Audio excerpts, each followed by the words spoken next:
Hi everyone, today let's quickly run through the types of prime entry books that you have in your ACCA Financial Accounting subject. So in ACCA Financial Accounting subject, you should know about 8 types of prime entry books. First one is the cash receipt journal. So in cash receipt journal, you will be recording whatever the cash receipt transactions. So whatever the cash receipt transactions, for the first time, you will be recording it in the cash receipt journal. So the source document that we are using for that, it is the receipts. That is the first one. And the second one, cash payment journal. So what you have to understand, whatever the cash receipts will be maintained separately, cash payments will be maintained separately. So whatever the cash payments, for the first time it will be recorded in the cash payment journal. So here I have given whatever the cash payment transactions, you will be recording in the cash payment journal.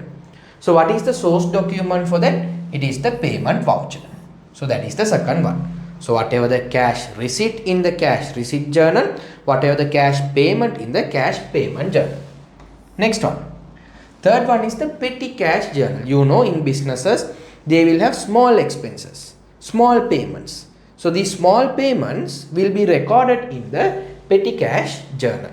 So petty cash transactions, small value transactions will be recorded in the petty cash journal. So the source document for that, it is the petty cash voucher. So that is the third one. And the next one is the purchase journal. In purchase journal, you will be recording the credit purchase of your trading good. That means the main stock, main inventory. Credit purchase of the goods of the inventory, whatever the credit purchase of your main stock. Now in businesses, we will purchase a lot of inventory like stationery inventory, cleaning item inventory. Sometimes we might purchase non-current assets. We will be not recording those things in the purchase journal. In purchase journal, we will be recording credit purchase of your main stock. We'll assume my business is selling watches. So my main stock is watch. So if you purchase those stock in credit basis, so those credit purchases will be recorded in the purchase journal. So the source document for that, it is the purchase invoice. And likewise, next one is the sales journal. In sales journal, you will be recording whatever the credit sale of your main item. So in my business is selling watches. If I sell watches on credit basis, for the first time we have to record it in the sales journal. So I am asking you a question. I am selling a watch, not on credit basis, cash basis. I am getting cash. We have to record it in which journal? You have to record it in the cash receipt journal because we are getting cash. Purchases also same. We'll assume you are making a cash purchase, not a credit purchase. If it is a credit purchase of the watches, you have to record it in the purchase journal. If it is a cash purchase of the watches, which is your main item, you have to record it in the cash payment journal. So here I have given credit sale of the goods. The source document is the sales invoice. Then the next one, purchase return journal. There is another name for that. Return outward. We are sending whatever the purchases that we have made. If you are returning certain items back, let's assume I purchased some watches. Certain watches are not good, quality is not good. So I will return it back to the supplier. So in order to return it back to the supplier, I will be recording that particular transaction for the first time in the purchase return journal. Credit purchase goods return back to the supplier. So whatever the items that you purchased on credit, the main trading item that you purchased on credit.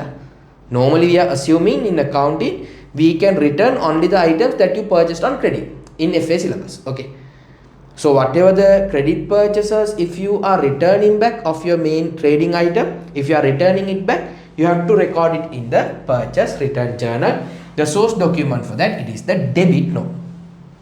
Then next one, similarly, if our customers return my watches back to me, that means they are saying the watch is not good. If they return back to me, it's a sales return for me. So it's coming in, items are coming in. Return inward journal, sales return journal. Here see credit sale goods, return transaction. So whatever the credit sales that I have made, if they return back to me, it is a sales return. We will be recording it in the sales return journal. So the source document is credit note. Next one is the general journal. General journal, whatever the transaction which is not recorded in one of these 7 prime entry books will be recorded in the general journal. So the source document for that, it's the journal voucher.